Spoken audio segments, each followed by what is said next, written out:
Queiram sentar-se, irmãos e irmãs na fé.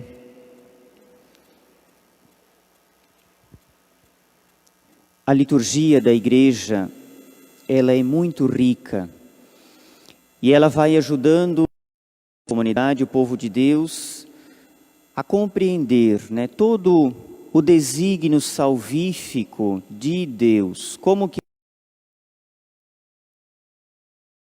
na vida de cada um de nós.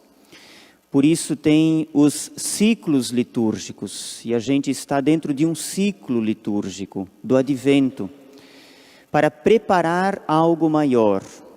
Depois a gente tem um ciclo litúrgico de Quaresma, para preparar algo maior.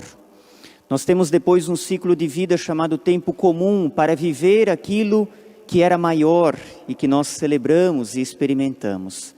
Essa dinâmica litúrgica é a dinâmica da nossa vida. Nós também precisamos nos preparar na vida para as coisas, não é verdade? Quem quer fazer uma faculdade precisa se preparar bem antes para o vestibular. Quem quer construir a casa precisa se preparar antes com uma reserva financeira, precisa pensar, projetar. Quando que o casal resolve ter filhos, se prepara, pensa, Então a vida é assim. E a liturgia acompanha a vida, e a vida acompanha a liturgia, e nessa dinâmica Deus também vai se fazendo presente. Segundo domingo do Advento é um tempo de convite à conversão. Só hoje, só nessa semana, só nesse dia, não. Dentro desse ciclo litúrgico, mais uma vez você e eu, pela liturgia da igreja, nos lembrarmos que é preciso constantemente buscar a conversão. A vida humana, a tua e a minha vida, ela é, digamos assim, um terreno acidentado. Então, dentro dessa jornada toda nossa, de todas essas preparações, de tudo que vivemos e experimentamos, há muitos acidentes no caminho. A primeira leitura fala de luto e de aflição. Luto como símbolo, sinal, enfim, metáfora, de tudo aquilo que na nossa vida também é sinal de morte, de sofrimento, de perda. E o que mais causa morte aqui, não só a morte física, mas a morte dos relacionamentos, a morte das amizades, a morte dos sonhos, dos projetos, das vontades de viver, é a dimensão do pecado mesmo. O pecado, ele rouba de nós a vida. E ele vai, porque assim é o mal, ele vai fazendo com que a nossa vida se torne uma vida aflita, luto e aflição. Medo, desespero, angústia, problema, dificuldade, nós enfrentamos isso, não é? A nossa vida, a nossa história é um terreno acidentado. Tem rachaduras no meio do caminho. É assim, infelizmente é assim. Só que a vida não é só isso. E aí agora a gente entra na dinâmica da liturgia. A liturgia o quê? É a ação de Deus em nós. Se por um lado, a vida humana por si só, ela é esse terreno marcado por acidentes, a vida também é uma constante busca por mudança, por melhoria. Nós somos também protagonistas da nossa história.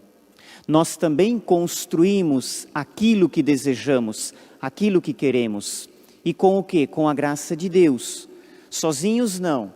Sozinhos não é suficiente. Nós precisamos do Senhor. E para que o Senhor, para que a realidade divina se faça cada vez mais presente nessa cheia de atropelos, nós precisamos de atitudes de conversão, de mudança, de melhoria. E aí vem São João Batista, que clama no deserto. Deserto é lugar da aridez, é lugar onde a vida ela encontra dificuldades para crescer, para acontecer. É lugar distante, longe, ermo.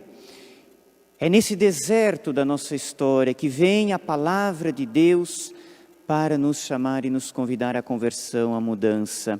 Preparai o caminho do Senhor.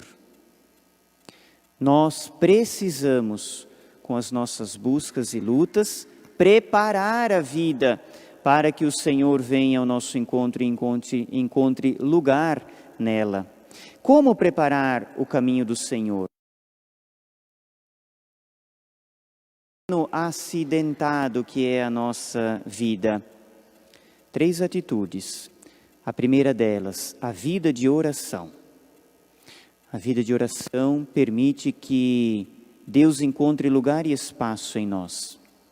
Quem não reza deixa de crescer, deixa de amadurecer, impede que Deus haja e atue de um modo mais pleno e eficaz. Quando a gente reza, nem sempre a gente experimenta, nem sempre a gente escuta todas as respostas. Às vezes também a vida de oração é um pouco árida, precisamos perseverar nela. Mas sem oração é muito pior. A oração permite que Deus atue em nossa caminhada. Orai e vigiai, orai sem cessar. Jesus ensina-nos a rezar, Jesus sobe o monte para a oração. A palavra de Deus vai nos dizendo o quanto que é importante e fundamental para preparar o caminho do Senhor, para preparar a sua presença, a sua atuação em nós, a vida de oração. Segundo ponto, evitar. Se o pecado é aquilo que acidenta a vida, nós precisamos evitar isso, e é possível evitar isto. Nós somos livres, nós fazemos escolhas. O pecado é uma escolha errada. O pecado é quando a gente erra o alvo. Ao invés de ir na direção de Deus, a gente vai na contramão do Senhor. Evitar o pecado é uma atitude de quem reza e permite que Deus atue e age na vida e na consciência, e a gente então acerta o caminho, vai endireitando e aplainando. O pecado acidenta, o pecado racha, o pecado destrói, o pecado entorta os caminhos.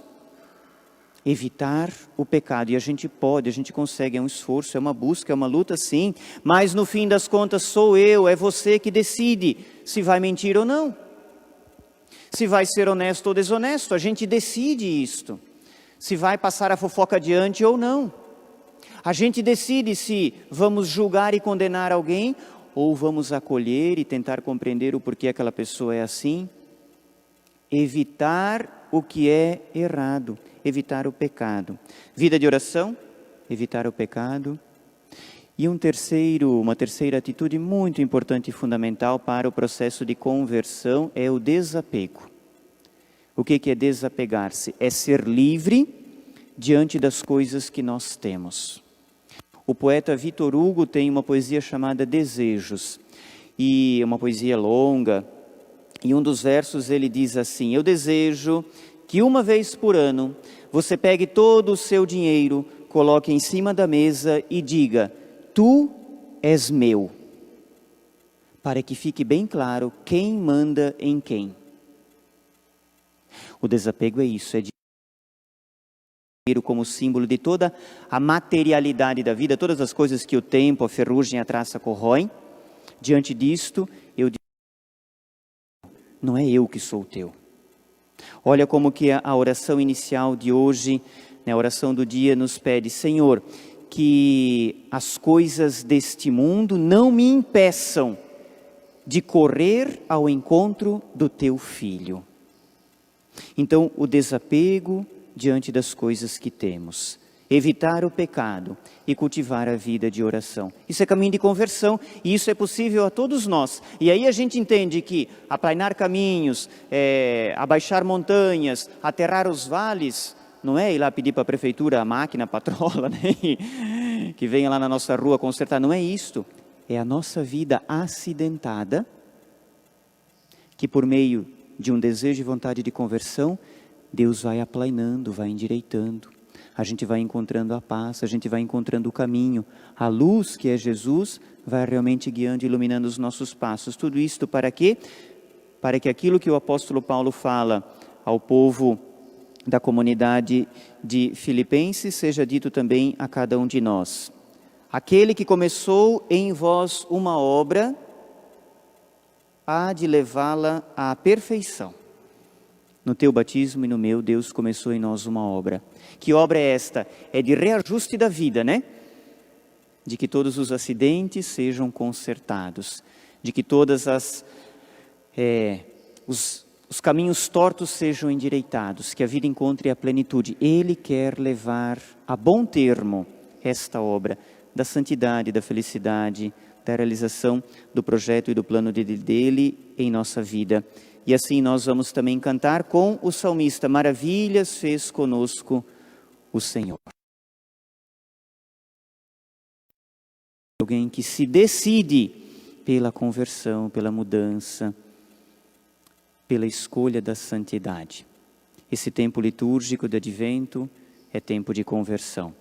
No instante de silêncio, vamos então rezar com a palavra que acabamos de ouvir, a fim de que ela realmente ilumine e guie os teus passos no caminho da conversão.